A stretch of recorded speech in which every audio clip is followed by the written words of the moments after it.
Živjo, jaz sem Julija in z vami bi rada delila en nasvet, ki je meni zelo pomagal, ko sem se učila ekstremnih glasov.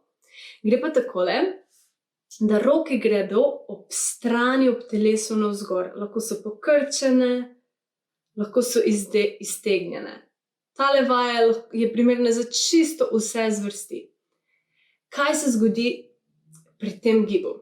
Moje rebra grejo nekoliko vstran in aktivirajo se določene mišice, ki podprejo moj zvok, in v bistvu hkrati vse to vpliva tudi na to, da je moj izdih veliko bolj sproščen in veliko bolj enakomeren.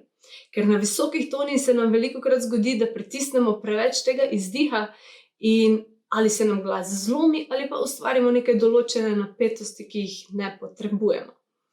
In jaz sem se odločila, da bomo najprej poskusili tole vajo na lestvici, na gi. Torej, roke bodo šle ob telesu navzgor. Gi.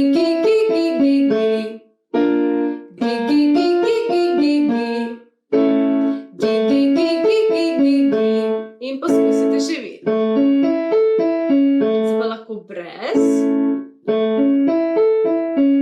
Spet z rokami. In brez. Z in brez lahko poskusimo, da vidimo, kakšna je tale razlika, ki nastane. Lahko pa poskusimo na določenem delu skladbe.